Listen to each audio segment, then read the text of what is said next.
সন্ত্রাসীদের যোগ্য জবাব দিয়েছে ভারতীয় সেনা। অপারেশন সিঁদুরের সাফল্যে উচ্ছ্বসিত গোটা দেশ, আর সেনার এই সাফল্যে সাড়ম্বরে পালিত হচ্ছে তেরঙ্গা যাত্রা।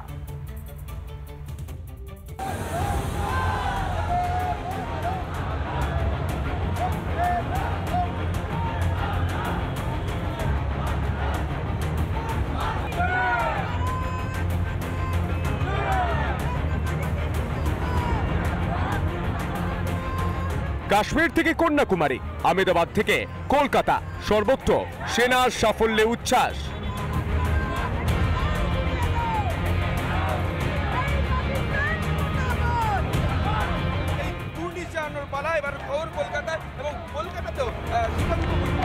শ্রমিক ভট্টাচার্যের নেতৃত্বে এই মুহূর্তে কেষ্টপুর থেকে তেঘরিয়া পর্যন্ত তিরঙ্গা যাত্রা শুরু হয়েছে।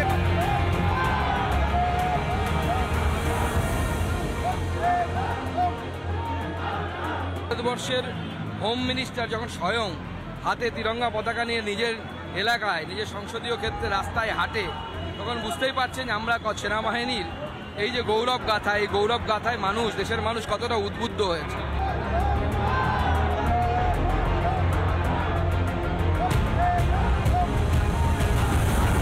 বহু মানুষ তারা কিন্তু এই যে তিরঙ্গা যাত্রা, সেই তিরঙ্গা যাত্রা কিন্তু তারা পা মিলিয়েছেন এবং ভারতীয় সেনাবাহিনীর সাফল্য এবং সেই সাফল্যকেই কিন্তু উদযাপন করা হচ্ছে এই তিরঙ্গা যাত্রার মাধ্যমে।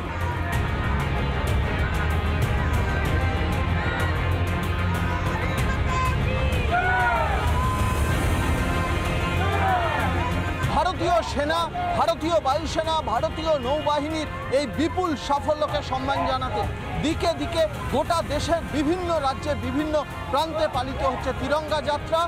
শহর কলকাতার গড়িয়া এলাকায় তিরঙ্গা যাত্রা পালিত হচ্ছে।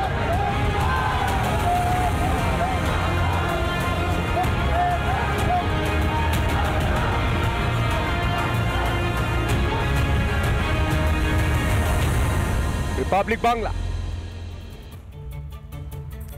বাংলাদেশের আমদানিতে একাধিক বিধিনিষেধ আরোপ করেছে ভারত। স্থলপথের দরজা এই মুহূর্তে বাংলাদেশের জন্য বন্ধ রয়েছে, আর তার ফলে অর্থনীতিতে জোর ধাক্কা বাংলাদেশের। আর এক রাতের মধ্যেই আমূল বদলে গেছে পেট্রাপোলের চেনা ছবিটা। শুধুমাত্র পেট্রাপোল নয়, অন্যান্য স্থলবন্দরেরও সেই একই ছবি।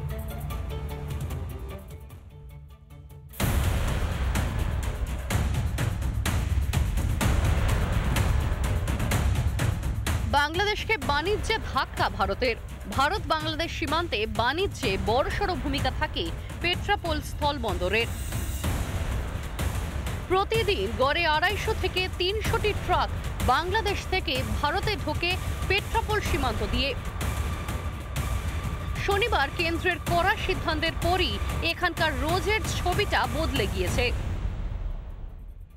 আমরা সকাল 7টা থেকে রয়েছি এবং 7:30 পৌনে 8টা নাগাদ কয়েকটা গাড়ি এসেছিল, তারপরে আর সেভাবে গাড়ি লক্ষ্য করা যাচ্ছে না। আমি পেট্রাপোল বর্ডারের এই স্থলভাগের ছবিটা তোমায় দেখাচ্ছি। স্থলবন্দরে এখান থেকে আমদানি রপ্তানির সমস্ত প্রক্রিয়া হয়। ব্যবসায়ী রয়েছেন, একটু তাদের সাথে কথা বলবো। বলছি, আজকে কি এখানে গাড়ির সংখ্যা কম? গাড়ির সংখ্যা কম আজকে। অন্যান্য দিন কেমন থাকে? অন্য দিন মোটামুটি থাকে। আজকে তো একদমই নেই। একদমই নেই। তবে এই ধরনের সাবান, এই সাবানগুলো কিন্তু বাংলাদেশ থেকে ভারতের এই বর্ডার এলাকায় মূলত বিক্রি হয় এবং এগুলো আর ভারতের মাটিতে আসবে না, কারণ এইগুলো বাংলাদেশ পাঠাতে পারবে না। ওদের যা মন মানসিকতা তাতে বন্ধ করে দেয়াই ভালো। মানে আপনি বলছেন যা সিদ্ধান্ত নেওয়া হয়েছে সঠিক সিদ্ধান্ত। বাংলাদেশের অর্থনীতির অবস্থা অত্যন্ত খারাপ, মানছেন বাংলাদেশিরাই। তারা বলছেন ভারত সরকারের এই সিদ্ধান্তের পর বাংলাদেশের অর্থনীতি কোন জায়গায় গিয়ে দাঁড়াবে তা কার্যত চিন্তার ভাঁজ ফেলছে সকলের মধ্যে। পেট্রাপোলের পাশাপাশি রাজ্যের অন্যান্য স্থল বন্দর দিয়েও বাংলাদেশ থেকে আমদানিতে নিষেধাজ্ঞা জারি হয়েছে। দাদা, আর বাংলাদেশের সাথে তো ব্যবসা বন্ধ হলো, কি বলবেন? আমাদের ক্ষতিপূরণ দায়ীকের জন্য এটা সরকার, আপনাদের সরকার দায়ী। তাহলে এখন আপনাদের সরকারের মতো অবস্থায় দায়ী, আপনারা কি করবেন? এখন তো সরকারের বিরুদ্ধে কিছু বলবেন না? দেখি আর কি করা যায়।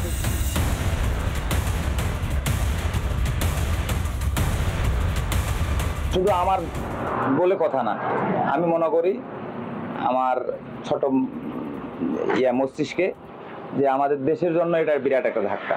বাংলাদেশ সীমান্ত ফুলবাড়িতে কিছু বাংলাদেশি চালক, লরি চালকদের সাথে আমরা কথা বলেছিলাম। তাদের যেটা বক্তব্য, আগে ভালো ছিলাম, ডক্টর ইউনূস আসার পর থেকেই বাংলাদেশের সাধারণ মানুষ কিংবা গরিব মানুষ তারা ভালো নেই। আমাদের বাংলাদেশ থেকে যে ইম্পোর্ট করা হতো রেডিমেড গার্মেন্টস, মহাদীপুর সহ অল বাংলাদেশের সঙ্গে যে উত্তরবঙ্গের সব বর্ডার দিয়েই রেডিমেড গার্মেন্টসটা বন্ধ করে দেওয়া হয়েছে। প্রতিটা মূলত বাংলাদেশেরই হবে। নতুন করে আর কোনো পোশাক আমদানি করবে না সম্ভবত ইন্ডিয়ান সরকার, এটা মোটামুটি আমরা লোকালি জানতে পেরেছি। রিপাবলিক বাংলা। নানা ধরনের কন্টেন্ট দেখার জন্য লাইক করুন, শেয়ার করুন আমাদের ফেসবুক পেজ, সাবস্ক্রাইব করুন আমাদের ইউটিউব চ্যানেল। পাশাপাশি অন্যান্য ব্রেকিং নিউজের জন্য অবশ্যই চোখ রাখুন রিপাবলিক বাংলায়।